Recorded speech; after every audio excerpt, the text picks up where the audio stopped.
Último bloque de marketing registrado, obviamente para nuestros amigos gamers. No podíamos dejar de regalarles un rato de novedades, noticias, protagonistas de esta industria que crece y que lógicamente en marketing registrado cada vez tiene más lugar.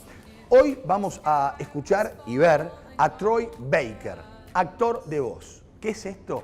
Aquellos que le ponen voz y vida a los personajes de los videojuegos. The Last of Us, Uncharted 4 fueron algunos de los trabajos que hizo y ahora está poniéndole la voz al hombre de la máscara de oro en Death Stranding. Realmente una historia particular porque es el otro lado también de los juegos, tienen vida, tienen voz y están presentes en marketing registrado.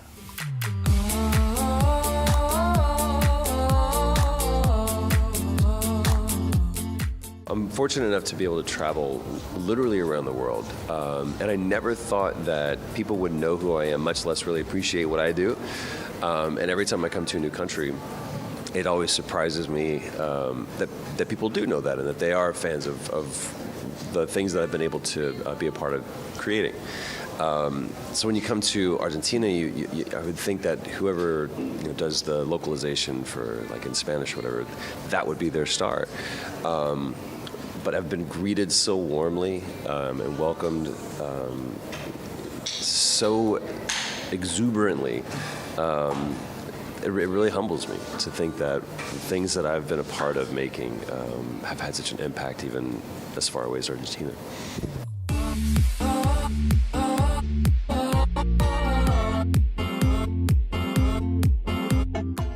Started off at a studio working on a record, and they just happened to be looking for someone to do adverts, and I just happened to be there.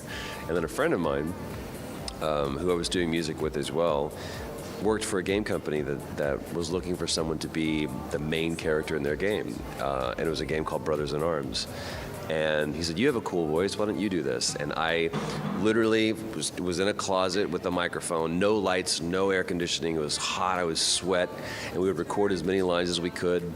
And that was the first game that I did.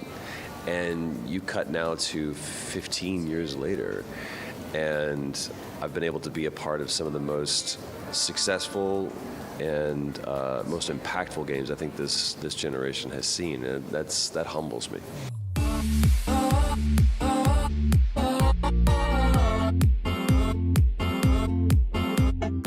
What can I tell you? We've been introduced to some new characters, and we're going to see how those new people influence and impact the story. Here's what I can tell you. When we first set out to make the first game, we had no idea the impact that it was going to have. We hoped that it would have impact. We hoped that people would like it. It was a very different game for Naughty Dog. 5 years later, all we want to do is tell the kind of story that is worthy of the stories that people have told us about their experiences with the game. That's our main focus. We want to make a good game. We want to make a game that we're proud of playing and that people enjoy just as much or more than the first one. It's all about the process, man. It's like comparing TV to stage or to film. Acting is acting is acting. When it comes to animation, it's typically, you'll have the entire cast in one room together, and it's like a radio play, and you read through the script together. For games, most of the games that I do now use full performance capture, so you're with the other actors actually on a sound stage in the ridiculous, mocap suit. There's a camera right here by your face, and you're interacting with the other actors. You're interacting with an environment. It's more like TV or film. It's just in a different, the way they shoot that scene is different, but the process is still the same.